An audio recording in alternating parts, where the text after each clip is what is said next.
Hey everyone, Brian here, Hodges1455, coming at you with another video. In today's video, I've got a handful of pickups here to get shared and put away in the collection, along with sharing my thoughts on Hobby Budget. I want to give a shout out to Rusty Vintage Cards.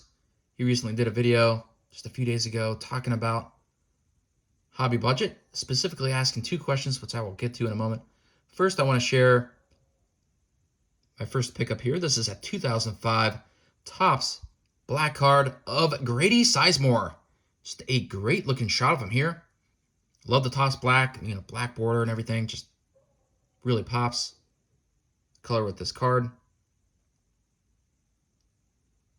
Just a great looking card. And here's what the back of it looks like. And these Topps black cards are numbered. This year in 2005 was 54. And they increased that number by 1 each year. So they were always a limited print release. And just cool cards. If you have a modern player that you really enjoyed following, really encourage you to at least check out possibly picking up a Topps black card of them. Just awesome parallels. This is my favorite parallel up through 2017, I want to say. And then after that, the Independence Day cards came on the scene. And I just love both of those. So just a really cool card of Grady here. 2005 was a big year for him. It was his first real big year. It was his breakout year. And he had 4 just tremendous seasons where he was back-to-back seasons. Just one of the best players in all of baseball. One of the most electric players. Really fast. He could steal bases. He was a great defender. And, of course, terrific at the plate. It's a really fun, exciting player to watch. We'll always remember watching Grady Sizemore. So I think this is my second nice card of him. I want to get one more because I like to get cards of players like Grady Sizemore in 3s because that's how I like to display them in my card room. That's the first pickup there. So let me get to his first question. Rusty's first question is, when you're in savings mode, what do you do? Do you buy nothing? Do you work on a project or set? And the answer for me is yes, I still do. I kind of make out a rough plan of what I want to do before that thing that I'm saving for is coming up, whether it's a huge card or going to a show or maybe both, maybe getting a huge card at a show. So like I'm in the same boat as Rusty is. Ironically enough, I'm also going to Strongsville, so I'm trying to save up for that. And what I'm currently doing is I kind of wrote out a plan. I have 2 big modern cards, big for me, modern cards that I want to get before the Strongsville show. So I already know I'm planning for that. And when I say big cards, for me, if you don't watch my channel very often, it's any card $45 and up. I consider a big card. It comes out of my big card hobby budget fund. So just want to mention that. So I'm looking forward to finding both those cards. These should be readily accessible. Shouldn't have a problem picking up either one of those. But I really want to lock both of those into the collection before Strongsville. I want to get those into the collection just in case anything happens and they spike. I don't want to get priced out of them because I really want those 2 cards more than honestly any other card on my want list right now. So I'm going to be tracking those 2 cards down. And then beyond that, really, I want to say 2 more things. One is I want to encourage everyone out there, if you have local card shops, really encourage you to support them. I'm still going to be continuing to go. I have 3. I'm blessed to have 3 local card shops. So I will be still maintaining those relationships, making sure that they see me there. Because they're always on the lookout for me as well. So they know what I like to collect. And it's just great to keep those relationships going. And you don't have to spend a lot of money to do that. You can just walk in there with $20 and you don't even have to spend it. But, you can look through dollar boxes and just have a great time looking through some cards. So really want to encourage everyone to continue to do that, even if you're in savings mode, if you are lucky enough to have a good local card shop. And then the final thing is I want to mention, even if you're in savings mode, I really want to encourage you to just keep an open mind. I know it sounds wild, but I was like, oh yeah, November 1st, I'm not, gonna buy any other cards other than those two cards, and then a little bit at my local card shops. But I already knew that I would still keep an open mind, and wouldn't you know it, that first day, I ended up buying a big card for a player I collect, um, and I couldn't be happier.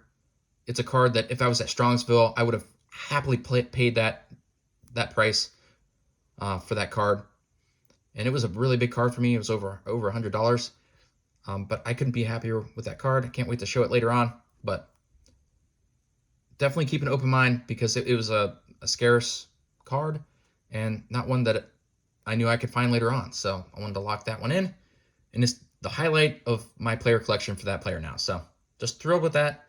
So want to encourage you to still keep an open mind. You don't have to be actively looking for anything per se, just but if you happen to come across something, definitely encourage you to keep an open mind. Maybe it was meant to be. That's why you just happened across it. And if you can get a great deal on it and fit it into your collection, I say go for it. So definitely keep an open mind. But this card here is a 2012 Topps Black card of Shin-Soo Choo, and he had a great career with the Cleveland Indians before getting traded to the Cincinnati Reds. Really always enjoyed watching him play with the Indians and with his year in Cincinnati with the Cincinnati Reds in 2013. He had a great year for them as well. He had over like a 400 on-base percentage. He actually had people specifically go to the games. I remember going to a game watching him play, and there were people there specifically for Shin-Soo Choo. Just a great hitter, great left-handed bat, and obviously great on-base guy, over 400 that year. Just somebody I always look forward to coming up to the plate. And that's what the back of the card looks like. Number to 61 in 2012. But you can kind of see there just high batting average and everything. So always happy to pick up a nice Shin-Soo Choo card. I'm going to show one more here real quick. This next one is the 2018 Topps Independence Day parallel card of Josh Donaldson. Just really love this set. Can't say it enough.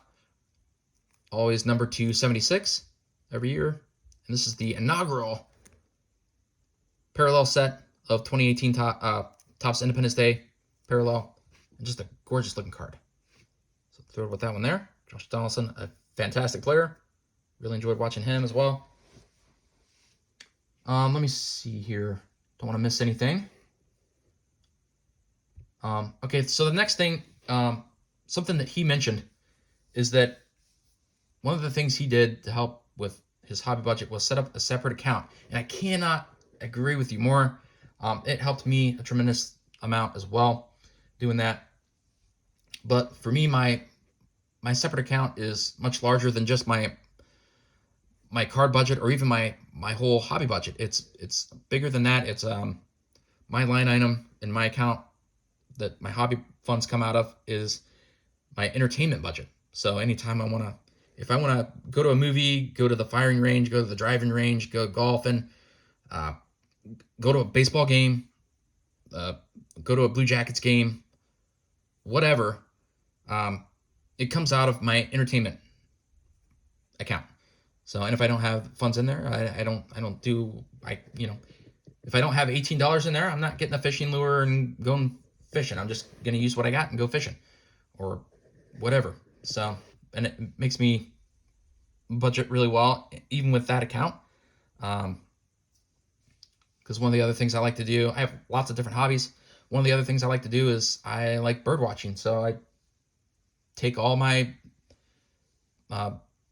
birdseed money out of that account.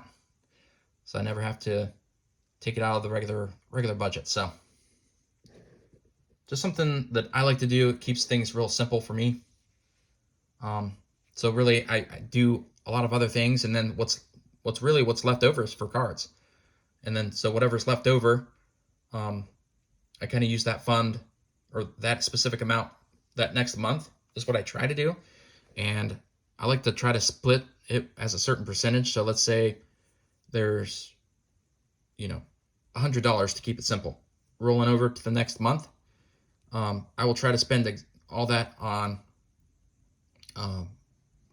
cards that month or in the upcoming months, and then I'll set a percentage. Let's say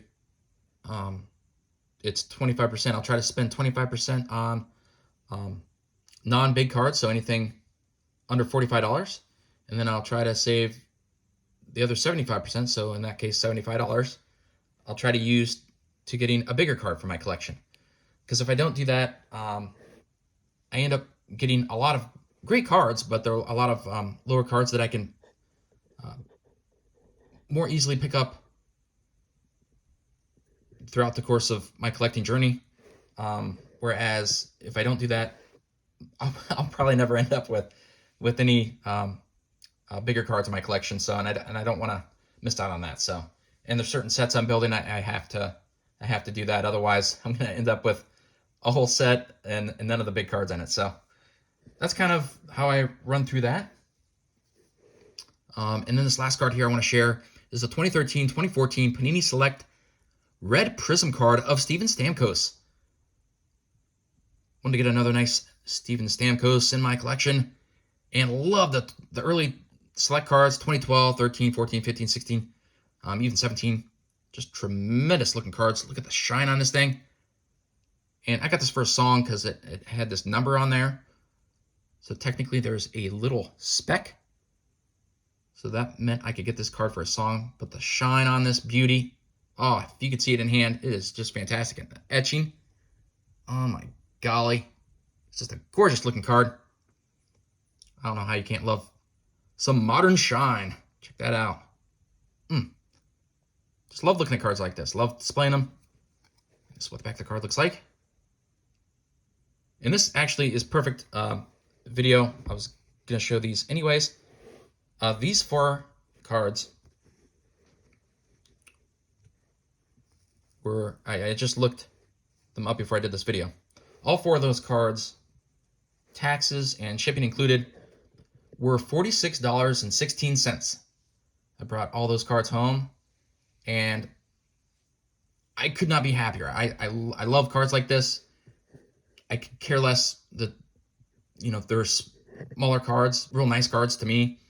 And that goes into why, for me, when I spend $45 on a card, I know what I could be missing. I know I could get all these great cards for the price of that other card. So whenever I spend $45 or more, I'm really intentional about it, because I know I could get a number of really cool cards for my collection that I really enjoy. So I want to make sure I really want that bigger card. So that's kind of how I look about that. Yeah, and I think that's all I had to say on my hobby budget. Happy to answer any questions if you happen to have one. But just wanted to share a few thoughts on that real quick. And like I said, please go give Rusty Vintage Cards a follow if you haven't done so already. I'll leave a link to his channel in the description below, and check out his video. Really encourage you to do that. And if you have any other thoughts on how you hobby budget or any advice for him, please leave them in his comments. I'm sure he would greatly appreciate that. And as always, hey everyone, thanks for watching and enjoy the hobby.